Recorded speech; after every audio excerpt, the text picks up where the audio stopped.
వందనాలండి. అలాగే కూడి వచ్చిన పెద్దలందరికీ వందనాలండి. మత్తయి సువార్త 27వ అధ్యాయం 46వ వచనం. ఇంచుమించు 3 గంటలప్పుడు యేసు ఏలీ ఏలీ లామా సబక్తాని బిగ్గరగా కేకవేశాడు. ఆ మాటకు నా దేవా నా దేవా నన్నెందుకు చెయ్యి విడిచిది అని అర్థం. ఈ పరిశుద్ధవాక్యం దేవుడు దీవించుకుంటాం.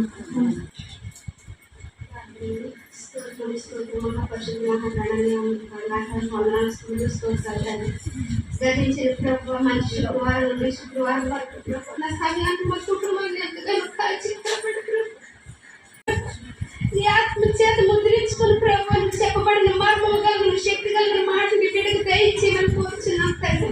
నాన్న ప్రతి బిడ్డ నిల్చున్న బిడ్డకు ప్రభు వినగల మనసు ప్రభు వినగల చెవి గ్రహించుకునే మనసు బిడ్డలందరికీ దయచేయమని ప్రభు సమస్తము సమకూర్చి జరిగినట్టుగా ప్రభు మమ్మల్ని సిద్ధపాటు చేసి నీ ప్రేమకై నీకే వందనాలు స్తుతులు స్తోత్రాలు చెల్లించుకుంటూ కలవరి సిరులో చూపించి నీ ప్రేమను ప్రభు ఈ 7 మాటల్లో నీ ప్రత్యేకత ప్రభు ప్రతి మనోనేత్రం తెరవబడినట్టుగా ప్రభు యేసు నామములో ప్రార్థించి వేడుకుచున్న పరమ తండ్రి ఆమేన్.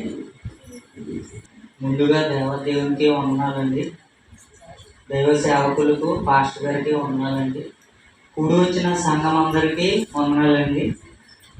ఇంతకు ముందర వాక్యం చదివారండి 4వ మాట. దయచేసి ఒకసారి చదవాల్సిందిగా కోరుచున్నాను.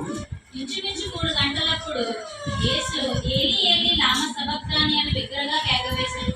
ఆ మాటకు నా దేవా నన్నెందుకు చెయ్యి విడిచితివి అని అర్థం. ఇక్కడ యేసుక్రీస్తు ప్రభువారు తండ్రి అయిన యెహోవా దేవునికి విజ్ఞాపన చేస్తున్నారండి. ఆయన గెత్సేమనే తోటలోంచి ప్రారంభమైంది. ఆయన బందిపోటు దొంగలు పట్టుకోవడం, అక్కడ పేతురు గారు యేసుక్రీస్తు ప్రభు వారిని ఆయన ఎవరో నాకు తెలియదు అన్నప్పుడు బొంకడం, అలాగే శిష్యులు కూడా ఆయన విడిచిపెట్టి వెళ్ళిపోవడం కూడా మనం చూస్తూ ఉన్నాం. ఆయన వీటన్నిటి బట్టి ఫీల్ అవ్వట్లేదు. అప్పటి వరకు ఉన్న శిష్యులు కూడా ఆయన విడిచిపెట్టేశారు. అలాగే పేతురు గారు కూడా ఆయన ఎవరో నాకు తెలియదని ముమ్మారు పొంకినప్పుడు కూడా ఆయన బాధపడట్లేదు. ఇక్కడ ఈ సందర్భంలో మనం చూసినట్లయితే యెహోవా దేవుడు ఈయన్ని విడిచిపెట్టారని ఆయన బాధపడుతున్నారు అన్నమాట. నా దేవా నన్ను ఎందుకు చేయి విడిచితవని ఎంతో వేదనతో మాట్లాడుతూ ఉన్నారన్నమాట.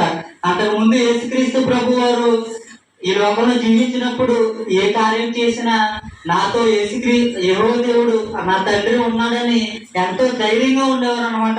అయితే అటువంటి దేవుడు యెహోవా దేవుడు యేసుక్రీస్తు ప్రభు వారిని విడిచిపెట్టడానికి కారణం ఏంటి అని మనం చూసినట్లయితే యెషయా గ్రంథము 53వ అధ్యాయం 6వ వచనంలో మనం చూసినట్లయితే యెషయా గ్రంథం 53వ అధ్యాయం 6వ వచనం.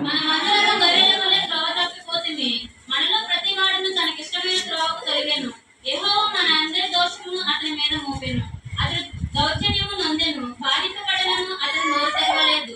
వదకు తేబడి గొర్రె పిల్లయు బొచ్చు కత్తిరించు వాని ఎదుట గొర్రెయు మౌనముగా నుండినట్లు అతడు నోరు తెరవలేదు.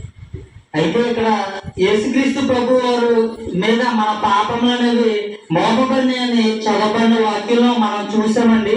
అయితే మన పాపములకు ప్రాయశ్చిత్తంగా యేసుక్రీస్తు ప్రభు వారి మీద ఆ భారం అనేది మోపడం మనం చూస్తున్నాం. అందుచేత యెహోవా దేవుడు ఆ యొక్క కుమారుడైన యేసుక్రీస్తు ప్రభు వారిని విడిచిపెట్టవలసిన సందర్భం వచ్చిందని మనం జ్ఞాపకం చేసుకుంటున్నాం. అలాగే ఆదిలో ఎప్పుడైతే ఆదాము అవ్వలు ఎప్పుడైతే పాపం చేశారో ఆ పాపం చేసినప్పుడు యెహోవా దేవుడి మాట ఎప్పుడైతే వినలేదో అప్పుడు పాపం చేసినప్పుడు దేవుడికి వారు దూరంగా వెళ్ళిపోయినప్పుడు ఆయన మాట వినలేనందున ఏదైనా వనం నుంచి దేవుడు అక్కడ వాళ్ళని గెట్టి వేయడం చూస్తున్నాం అనమాట. అప్పుడు మానవులకి దేవుడికి మధ్య ఒక పాపం అనే ఆ గోడ ఏర్పడింది అనమాట. అయితే ఆ ఎడబాటుని యేసుక్రీస్తు ప్రభు వారు శిలువ మీద అనుభవించడం మనం చూస్తూ ఉన్నాం అనమాట. అయితే మన దైనందిన జీవితంలో కూడా మనం ఎంతో మందిని కలిగి ఉంటాం. మన ఆత్మీయులు కానీ ఎవరైనా కోల్పోయినప్పుడు మనతో ఎప్పుడు ఉండేవారు, మనతో ఎప్పుడు మనల్ని ప్రోత్సహించేవారు ఉన్నప్పుడు మనం ఎంతో హ్యాపీగా ఉంటాం. వాళ్ళు ఎప్పుడైతే విడిచి వెళ్ళిపోతారో మనం తట్టుకోలేము, ఎప్పుడైతే డిప్రెషన్ లోకి వెళ్ళిపోతూ ఉంటాం అన్నమాట. అయితే ఇక్కడ గ్రహించవలసింది ఏంటంటే యేసుక్రీస్తు ప్రభు వారు తండ్రి విడిచిపెట్టడం ఆయన తట్టుకోలేని స్థితిలో మాట్లాడుతూ ఉన్నారన్నమాట. అయితే మనం గమనించవలసింది ఏంటంటే మన పాపముల నిమిత్తం తండ్రి అయిన యెహోవా దేవుడు కుమారుని సైతం విడిచిపెట్టడానికి కూడా లెక్క చేయలేదు. ఆయన కుమారుని కూడా ఆ సందర్భంలో విడిచిపెట్టారు. కేవలం మన పాపముల నిమిత్తమని గుర్తు చేసుకోవాలని జ్ఞాపకం చేస్తున్నాను. అలాగే మనం ప్రతిరోజు పాపం చేస్తూ ఉంటాం, ప్రతిరోజు ప్రార్థనకు వస్తూ ఉంటాం. అయితే ఆయనకి మనకి మధ్య ఒక రిలేషన్ అనేది ఉందా? ప్రతిరోజు ఆయనతో మాట్లాడుతున్నామా? యేసుక్రీస్తు ప్రభు వారు యెహోవా దేవుడు దూరమైనప్పుడు ఏ విధంగా అయితే తట్టుకోలేకపోయారో మనల్ని మనం కూడా పరిశీలించుకోవాలన్నమాట. ఆయన తోడు లేకపోతే నేనేం చేయగలను? అవును, నాకు వేరుగా ఉండి మీరేమి చేయలేరని యేసుక్రీస్తు ప్రభు వారు చెప్తా ఉన్నారన్నమాట. అయితే దేవుడు నాకు తోడుగా ఉన్నాడా, నేను ఆయన మాట వింటున్నానా అని పరిశీలన చేసుకోవాలన్నమాట.